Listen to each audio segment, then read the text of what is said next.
Throughout history, there were many execution methods used to punish and instill discipline into people and ensure they did not commit crimes.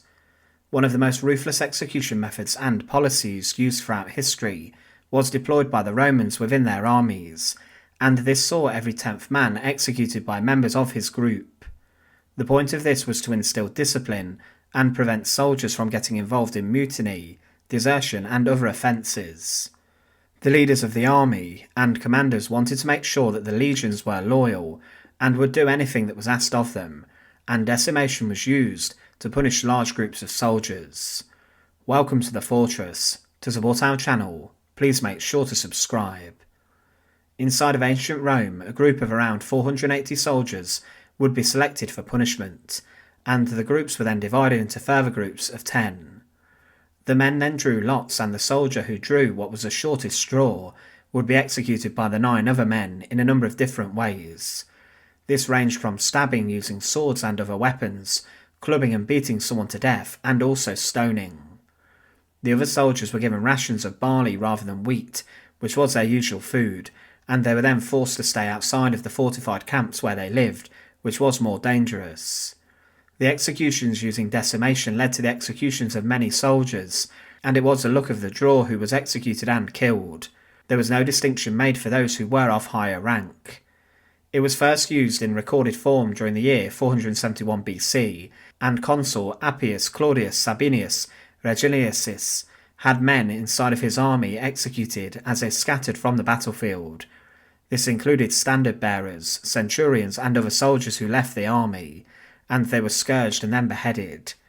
It was said of decimation by Polybius that, if ever the same things happen to occur among a large group of men, the officers reject the idea of bludgeoning or slaughtering all of the men involved, as in the case with a small group or an individual.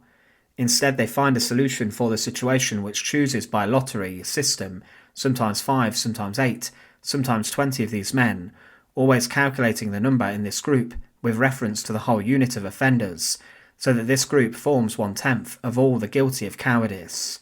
And these men who are chosen by lot are bludgeoned mercilessly in the manner described above.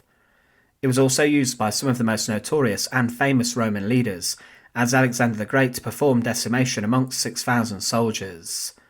It continued to be used, as in 71 BC, Marcus Crassus, during the Third Servile War, against Spartacus, used decimation. The number executed was not known, and 500 men were selected by Crassus from those who survived the battle, and they were split up into groups of 10, and one was then chosen by drawing lots, and the other 9 were forced to club the chosen one to death. It was still being used by the Romans up until the years AD, and according to legend the Theban legion was decimated in the 3rd century AD, and the legion had refused to accept an order from the emperor, and decimation was done until no one was left. But Emperor Maurice of the Eastern Roman Empire banned the use of decimation and other punishments, and he believed that using brothers in arms to execute others could lead to a downturn in morale and the depletion of a positive mentality needed for an army to fight in battle. Decimation was also used in later centuries by different nations and armies, as in 1577 during the French Wars of Religion, the Huguenot garrison of Brouage surrendered, and these were then subjected to decimation. It was also used during the 30 Years' War, as some men were executed by sword and others were decimated, with every 10th cavalryman being hanged in front of the others, and many of the soldiers were beaten, branded, and forced out of the German army. During the 19th century, during the Paraguayan War, the 10th Battalion fled without firing a single shot, and President Lopez ordered the decimation of these men, with every 10th man shot after they were lined up.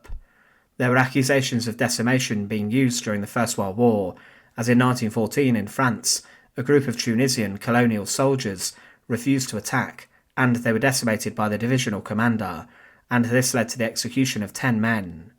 An Italian general named Luigi Cadorna used decimation against units who were not having much success, and there were accounts of this taking place with similarly 1 in 10 soldiers being shot. After the First World War with the German Revolution, there were 29 men who were executed from the Volksmarine Division after they tried to receive their back pay and discharge papers. It was also used during the Finnish Civil War as white troops, after capturing the city of Varkaus executed 80 captured red soldiers in what was known as a lottery of Hurushlati. With this, the whites ordered all reds to gather in a row on the ice of the lake, and then every 10th prisoner was shot on the spot. Decimation was a policy used throughout many different centuries and in different countries to punish and execute soldiers. It was done to bring the rest into line, and this was a ruthless method in which many good soldiers and those who had not necessarily committed crimes were executed on the spot. Some were shot, some battered to death, and others ran through with powerful and sharp weapons. But it went further than being used in ancient Rome, and was used more recently than you would imagine. Thanks for watching. To support our channel, please make sure to subscribe, and once again, thank you so much for watching.